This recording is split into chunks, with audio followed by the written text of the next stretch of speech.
So last year I turn 40। जब आप 40 के होते हो ना, तो आपकी एक नई लाइफ शुरू होती है। आप अपने बारे में बहुत सेल्फ डिस्कवर करते हो। मैं पहले जिन बातों पे बहुत चिढ़ती थी, अब मुझे कोई फ़र्क नहीं पड़ता। बहुत सारी चीज़ें मैं भूल जाती हूँ। मैं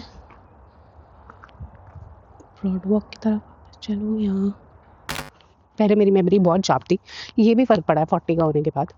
आप बहुत सारे लोग ये भी सोच रहे होंगे, ओह यू 40, यू डोंट, या I don't look like 50, thank you. मेरी होम रेमेडीज़ का कमाल है ये सब कुछ। अगर आपको चाहिए हो तो बताना। हाँ, just kidding. What I was saying was that 40 एक ऐसी एज होती है जहाँ आप सेल्फ डिस्कवर करते हो अपने आप को। आपको अपने बारे में बहुत सारी नई चीज़ें पता चलती हैं। आई फील पिछले 6 महीने में आफ्टर टर्निंग 40 मैंने जो चीज़ें फील करी हैं वो ये हैं कि I have somehow entered a carefree zone. कोई ज़्यादा फ़र्क नहीं पड़ता, अब जो हो रहा है होने दो। और समहाउ एक इनर सेटिस्फैक्शन सी आ गई है कि सब अच्छा ही होगा। आज तक सब अच्छा होता आया है, तो आगे भी सब अच्छा और बहुत अच्छा ही होगा।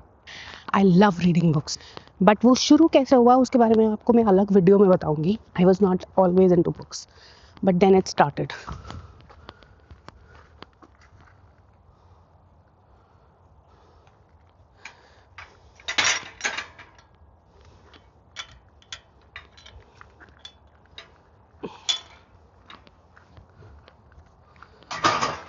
सो मैंने बहुत सारे तरीके की बुक्स पढ़ी हैं। मैंने मिल्स एंड बून्स पढ़ी है, मैंने फेमस 5 पढ़ी है, मैंने बहुत सारे ऑथर्स पढ़े जैसे डैन ब्राउन की साईफाई नॉवेल्स पढ़ी हैं। बहुत सारे तरीके की नॉवेल्स पढ़ी हैं। और मेरी फेवरेट जो है वो स्कारलेट लेटर है, नेथनियल हॉथॉर्न की। वो मेरी जब मैं इंग्लिश ऑनर्स कर रही थी कॉलेज में, तो उसकी थीसिस मतलब मैंने पेपर भी लिखा था उसके ऊपर।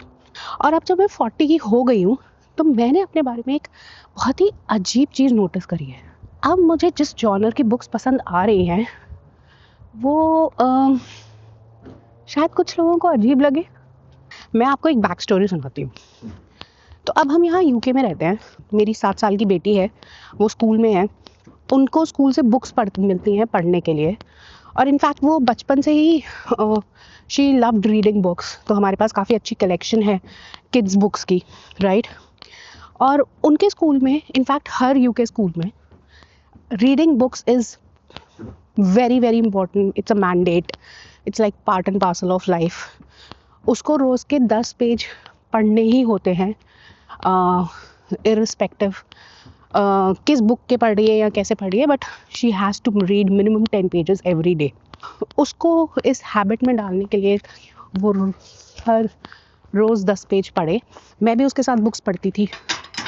अरे ये गेट हमेशा फंस जाता है यहाँ के। एक minute, let me see if I can sound. खुल गया।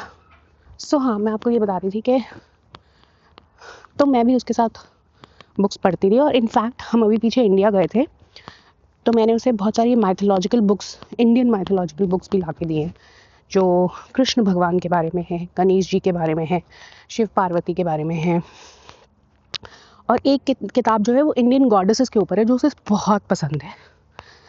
और धीरे धीरे उसके साथ बुक्स एक्सप्लोर करते करते आई रियलाइज कि समहाउ मुझे किड्स बुक्स बहुत इंटरेस्टिंग लगने लगी हैं। At my age people would prefer to read books from productivity genre, autobiographies या fiction, you know, but मुझे somehow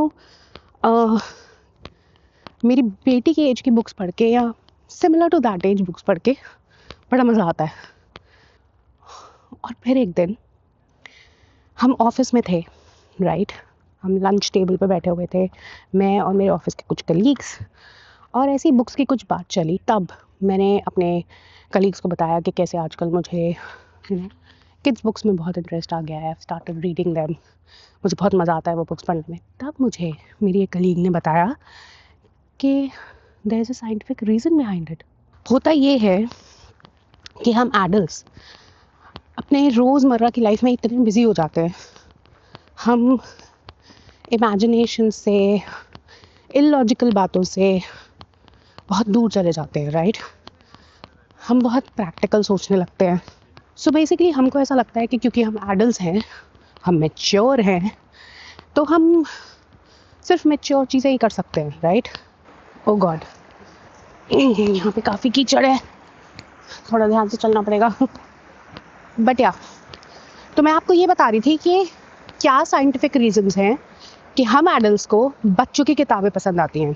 एक, वो हमारी इमेजिनेशन के साथ खेलती हैं, वो हमारी इमेजिनेशन को और इन्हांस करती हैं, हमारी क्रिएटिविटी को चैलेंज करती हैं, राइट?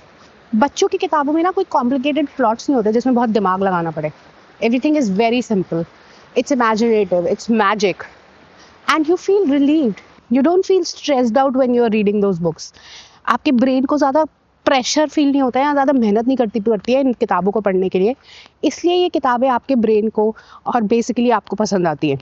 और बहुत सारी स्टडीज़ में ये प्रूव किया गया है कि बच्चों की किताबें पढ़ने से एडल्ट्स को स्ट्रेस रिलीव होता है। Isn't that great? क्या आपको पता था इस बारे में?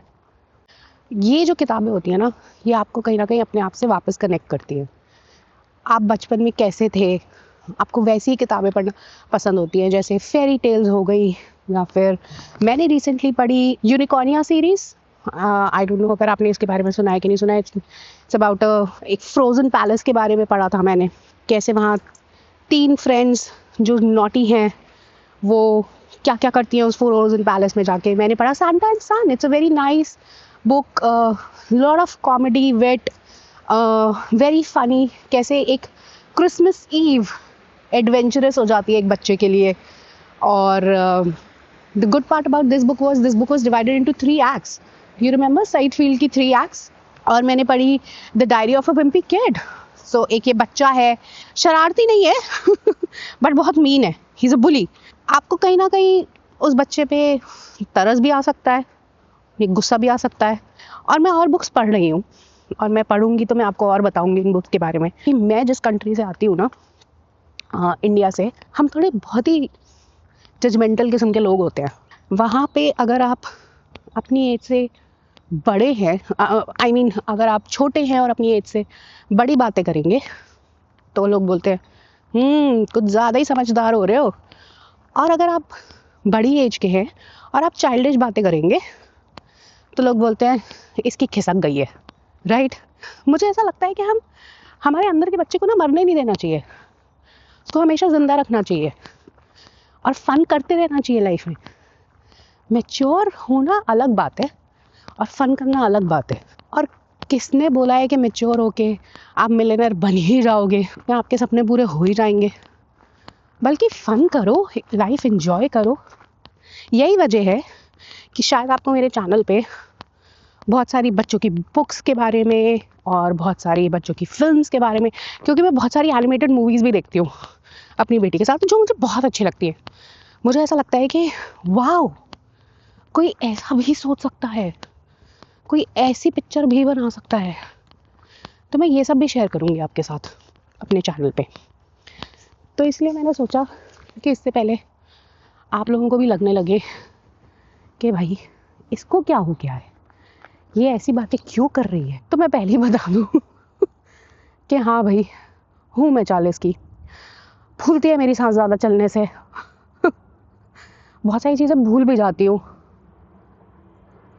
एरोप्लेन निकल रहा है, ओ नहीं, ट्रेन जा रही है, वाह! देखा, मैं आज भी ट्रेन को देख के बहुत खुश होती हूँ, एरोप्लेन को बाय बाय भी करती हूँ। मैं अपने अंदर के बच्चे को मारना नहीं चाहती, और शायद उसका जिंदा रहना इस मेरी 7 साल की बेटी के लिए भी बहुत ज़रूरी है। और अगर आप भी मेरी तरह ऐसी कोई किताबें पढ़ रहे हैं या मूवीज़ देख रहे हैं या कुछ रेकमेंड करना चाहते हैं तो कमेंट में ज़रूर बताइएगा। या आपको क्या लगता है मेरे इस थॉट के बारे में, that being 40 I am reading these books, what do you think about it? And do let me know in the comments below. Okay, bye, see you next time.